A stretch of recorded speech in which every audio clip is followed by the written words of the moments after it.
went down and got my dressings changed again today. Things are looking good, looking positive. Looks like I might not have to have a skin graft after all. Our amazing health system. It's only taking me 2 weeks to finally be able to get a ride to and back home again to the Launceston Burns Clinic, where there's the only burns clinic in the entire state qualified to deal with my burns, which is probably going to be a bit long after the fact.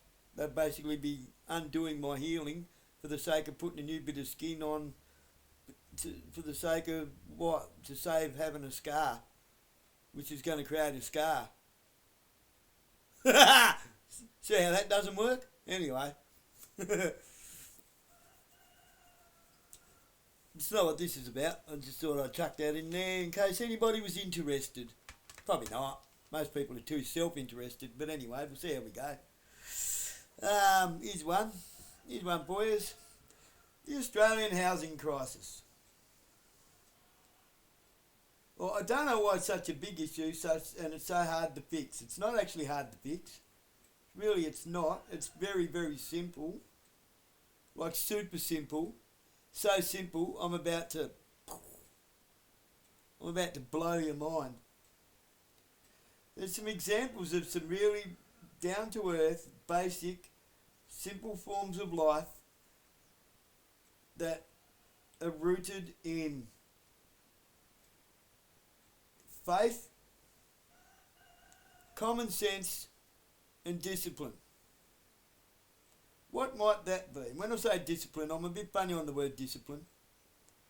There's discipline of your children to form good habits. There's disciplinary actions that can be taken that don't have to be violent to help your children form good habits. And then you have good habits. People call that self-discipline. No, it's the forming of good habits.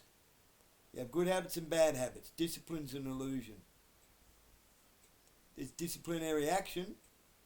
The only discipline there is the discipline that you instill in others by being a good mentor. So you can call it mentorship. And who should, I don't like that word ship, but anyway, mentoring, good mentoring. And what I mean by good mentoring? Being a good father and being a good mother. And yes, understanding your commitments. Not just comprehending them, understanding your commitments. Okay. Who am I talking about? What am I talking about? Have you ever heard of or seen a homeless Amish person? Have you ever seen one?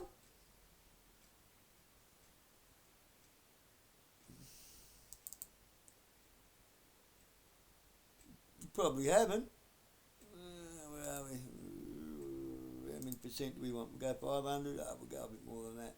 I'm zooming a picture up here in case you're wondering what I'm doing.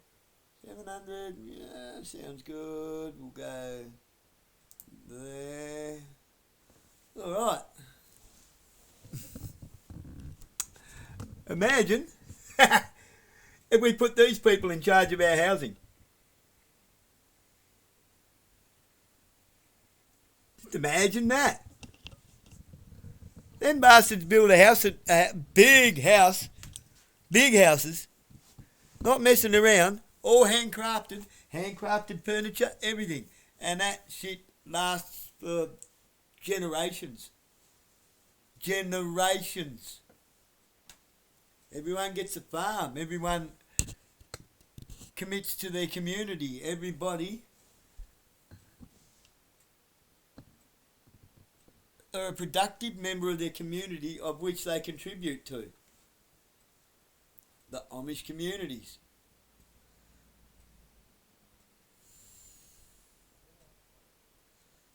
You know, there was a time when the world was just like that.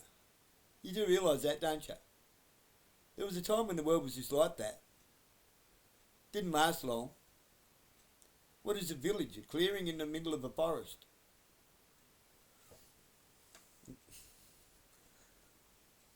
That's all we are when you think about it. All of our cities, all of our towns, we're just clearings in the middle of a forest. And we're destroying forests like they're going out of fashion for what? Not to build homes, not to build villages, to build industry. To build shit we don't need. Like I said, I can fix, well, not me, we as a collective, as a people group, as the Commonwealth, not the fucking government. The government is not the Commonwealth. The government has created all these problems. Amish communities don't have these problems. And when they have a community discussion or a village discussion, they have a village discussion and they get to the bottom of it and create a solution, not more problems. If you ever want any more good reason to turn your back on government and realise that they should be made irrelevant, not overthrown, the only people that want to overthrow a government are people that want to control a government, who want to control the people. All of you lot, go and get fucked. How does that sound? I think we could take some good lessons out of the Book of Amish. Absolutely. Absolutely. You don't hear of sick Amish people needing our hospital services. You don't see them wandering around the streets off their dick on alcohol and crack and running around with their ass hanging out of their pants looking for pot. You just don't. You don't see them at City Mission begging for bread, scrounging cigarette butts off the ground like emu boppers. You don't see it. Because it doesn't happen. Because they got their shit together. There you go. In under 8 minutes, I've shown us how our governance should work. Not government, governance, self-governance. That's actually what anarchy is, okay? Don't confuse anarchy with chaos. That's anarchy with the rule of law. God bless you and bye-bye for now.